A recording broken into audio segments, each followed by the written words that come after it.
Hi, I'm Greta Muller-Levis. I'm an associate teaching professor at Iowa State University.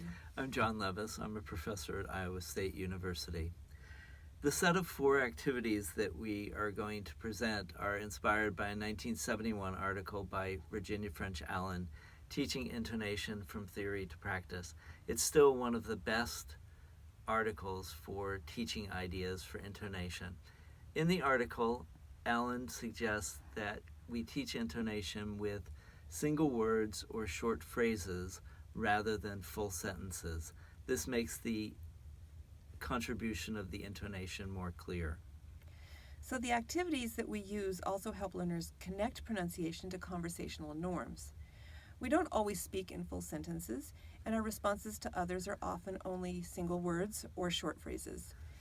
ESL students often get used to using full sentences because of the way language is taught, but this leaves them less able to participate in the kinds of telegraphic utterances of normal conversation. We always use these activities to introduce intonation. We use them primarily with adult learners, but mostly over several days, starting with activities that are more controlled and then moving to those that are more free. The activities are meant to be done in pairs and can be used in smaller or larger classes.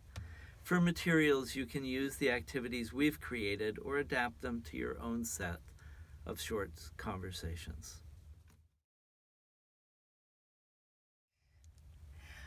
Okay, this is the first exercise. We call it a short sentence dialogue, and here the students are given a dialogue with the intonation marked for each utterance. They do it once, reading it with a partner, and then we ask them to do it again from memory, so not looking at the sheet. We will do it both ways. Okay. You going? Later. When? Around 8. You driving? Need a ride? Yeah, thanks.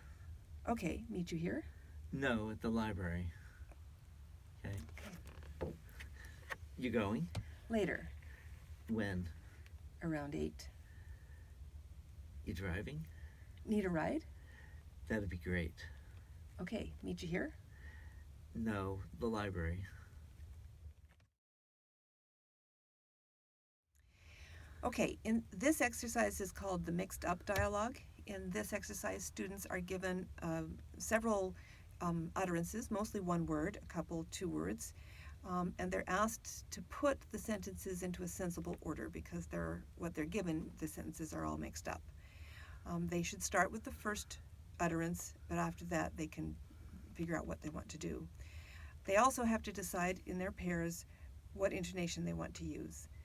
When they've made those decisions, then they can practice it and maybe even perform it for the class. Okay. So we'll walk through it together as if we're students. Okay. So the expressions are darn. Probably not. No, that doesn't make sense. So probably not. Well, but it doesn't seem like it follows darn. Oh, I see. Okay. Okay, so how about what? So if you do Darn. What? Okay, so then I need a different one. Okay, cut myself. How? Stupid knife. Bad? Not too bad. A bandage? Probably not. Okay, so that seems to work. Okay. Okay. Yeah. Okay. Okay, so now you want to try it? I don't know if I can remember, but I'll try. Okay. You started. Darn. What? Cut myself. How? Stupid knife. Bad? Not too bad. Bandage? Probably not. Okay. So I have a question about intonation. Okay.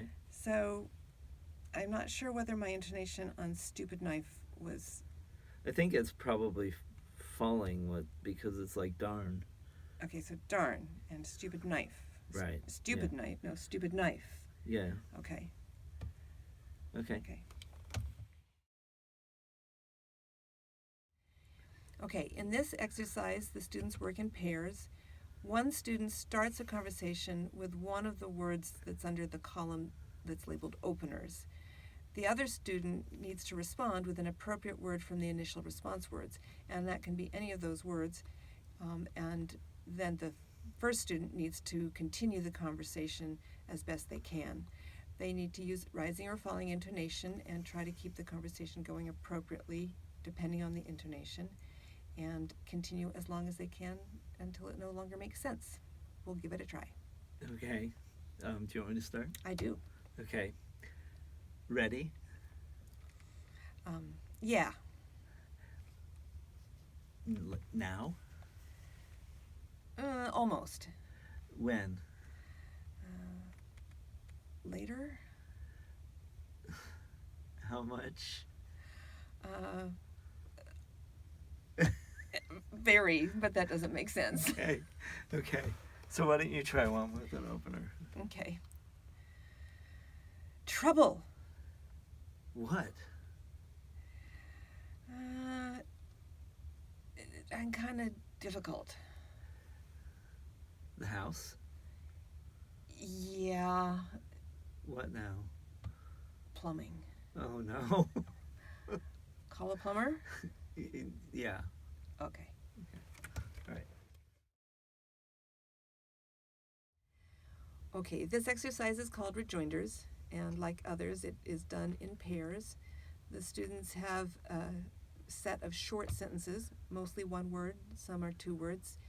And the first student needs to pick one of those and give it an intonation and any other expressiveness they wish.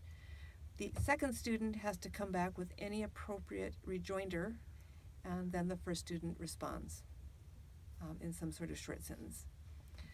So the example we'll do together, and then we'll try one of them on more ad lib. So the example is this. Darn. Again? I can't do this. Okay, I'll choose a short sentence. Okay. Dessert? Of course. Good. Okay, and I'll try one. Okay. How much? Oh, $50? Too much.